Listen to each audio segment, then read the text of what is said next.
Doctor Sivanthi Adithanar பொறியியல் கல்லூரி, உங்கள் எதிர்காலத்திற்கான சிறந்த தேர்வு. மின்வாரிய ஒப்பந்த பணியாளர்களுடன் மின்துறை அமைச்சர் நிர்மல்குமார் பேச்சுவார்த்தை நடத்தி வருகிறார். மதுரையில் தமிழ்நாடு முழுவதும் உள்ள மின்வாரிய ஒப்பந்த பணியாளர்களை நிரந்தரப்படுத்த கோரி போராட்டத்தில் ஈடுபட்டு வருகிறார்கள். இந்த நிலையில் மதுரையில் உள்ள அரசு விருந்தினர் மாளிகை சர்க்கியூட் ஹவுஸ்ல உள்ள கூட்டரங்குல மின்சாரத்துறை அமைச்சர், தமிழ்நாடு மின்சாரத்துறை அமைச்சர் நிர்மல்குமார், மின்வாரிய நிர்வாக இயக்குனர் கோவிந்தராவ் ஆகியோர் தலைமையில மின்வாரிய ஒப்பந்த பணியாளர்கள் மற்றும் மின்வாரிய தொழிற்சங்கத்தினருடன் இந்த பேச்சுவார்த்தையானது நடைபெற்று வருகிறது.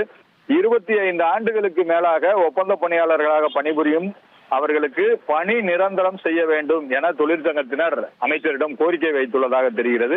அதுபோக டிஎன்பிஎஸ்சி மூலமாக மின்வாரியத்தில் காலி பணியிடங்கள் நிரப்பப்படும் என அமைச்சர் நிர்மல்குமார் தற்போது ஒரு சில நாட்களுக்கு முன்பு தெரிவித்திருந்த நிலையில் தற்போது மதுரையில் இந்த பேச்சுவார்த்தை நடந்து வருவது முக்கியத்துவம் பெறுகிறது.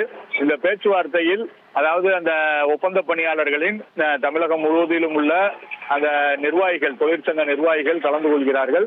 இவர்களுடனான இந்த பேச்சுவார்த்தையில் அவர்கள் கோரிக்கை வைத்துள்ள அந்த 25 ஆண்டுகளுக்கு மேலாக ஒப்பந்த பணியாளர்களாக, கான்ட்ராக்ட் லேபர்ஸாக பணிபுரியும், இபில பணிபுரியும் அவர்களுக்கு பணி நிரந்தரம் செய்ய வேண்டும் அந்த கோரிக்கையை வைத்திருக்கிறார்கள் என்பது தெரிகிறது.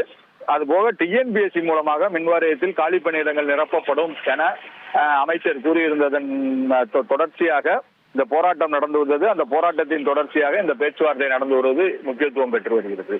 டாக்டர் சிவந்தி ஆதித்தனார் பொறியியல் கல்லூரி, உங்கள் எதிர்காலத்திற்கான சிறந்த தேர்வு.